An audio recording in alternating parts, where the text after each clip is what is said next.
Hello guys. In this video I will tell you what I know about CLS and their algo. Some general informations you will need to understand what we're actually doing here. This course will always be renewed because CLS is really complex and has a lot of things they hold back. Central bank and payment systems evolved together. Many early central banks were founded as payments institutions. Examples include Barcelona's Tala de Canvi, Genoa's Banco de San Giorgio, Venice's Banco di Rialto, the Bank of Amsterdam, the Bank of Hamburg, and Nuremberg's Banco Publico. While some central banks were initially established as government fiscal agents, most famously the Bank of England in 1694, in most cases these institutions were soon drawn into a payment role. The rise of national central banking in the 19th and 20th centuries did not do away with the old problem of how to move international liquidity. Under the gold standard, in principle, individuals could acquire foreign exchange by redeeming local currency for gold, and then shipping the gold abroad in order to acquire foreign currency. Few did so. Instead, bankers avoided those costs through a variety of financial instruments for interbank transfer, such as bills of exchange and bankers' acceptances. People could no longer redeem gold, and interbank financial instruments became the only method available for transmission. Meanwhile, technological advances rapidly decreased the cost of interbank transfer. Indeed, the most striking empirical regularity in payments is the worldwide increase in payments intensity since 1970. Judged by this metric, the nature of the payments business has changed more during the past 44 years than during the preceding 2 centuries.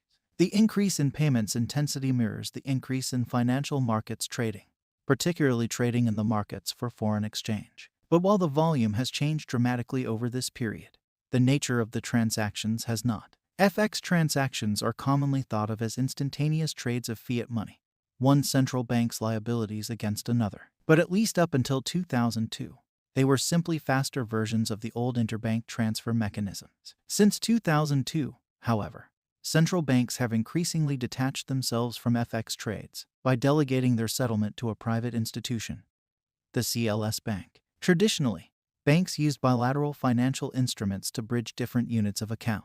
Now CLS can make those connections, and its account transfers replace the instruments. By operating simultaneously in multiple currencies, CLS is able to control risks of settlement in a way that no single central bank could. CLS may be the most unusual financial institution ever established.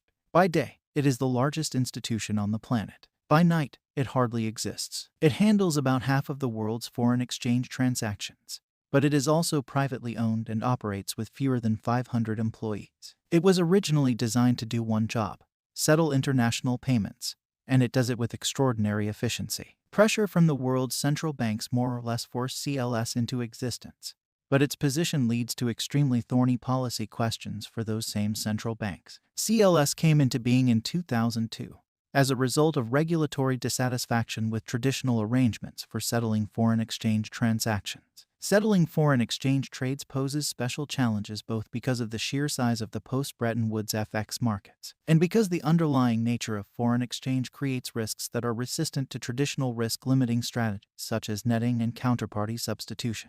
The initial impetus behind CLS was to move the payments used to settle FX trades away from traditional large-value systems, mostly run by central banks, to a specialized institution that could better handle these risks. Although in many cases there is no legal compulsion to use CLS, it has nonetheless enjoyed considerable success. The most recent statistics available on the CLS website indicate that CLS is currently settling a little over $5 trillion daily, or roughly 50% of the world's daily FX turnover. Measured by value transferred, it is the world's largest payment system, surpassing even the largest single currency systems. Payments made through CLS occur as transfers on the books of a limited-purpose U.S.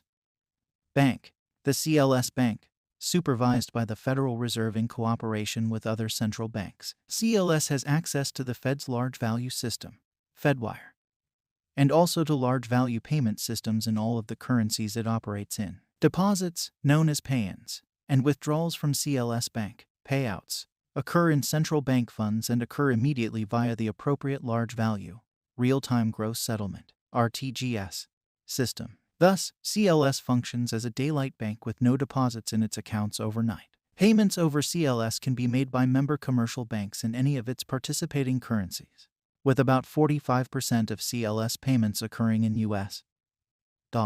Approximately 75 banks are members of CLS, reflecting the immense turnover in the FX markets. Daily turnover at CLS is also enormous. Following days of heavy market activity, or U.S.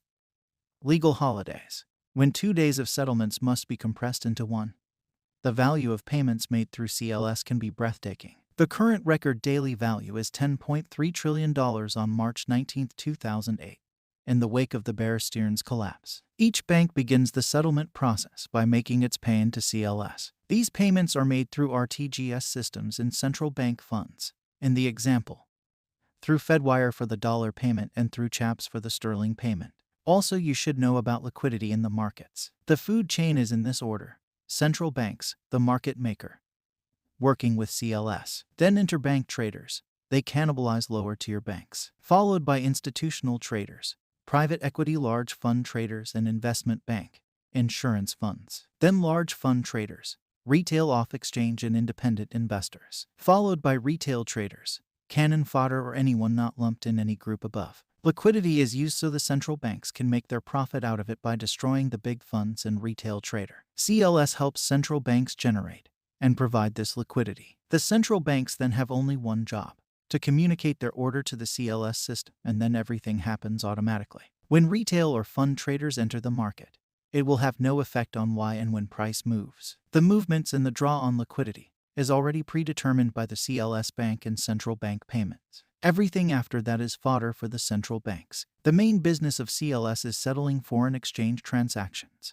but it has branched out into other activities. In early 2008, it launched a service, in cooperation with DTCC, Depository Trust and Clearing Corporation, for settling credit derivatives trades. By virtue of CLS connections to multiple large value payment systems, there is no technological barrier to using it to settle other types of trades as well. The CLS system is owned by CLS UK Intermediate Holding, and its operating rules are governed by UK law, while the account management agreement between the system's members and CLS Bank International is subject to US law. The CLS system began its settlement operations in September 2002 with 7 eligible currencies: the US dollar, euro, yen, pound sterling, Swiss franc, Australian dollar, and Canadian dollar. At the end of 2018, it had 18 eligible currencies and 72 direct members. In the next video, I will explain some timing parts of CLS. This will be the most important parts.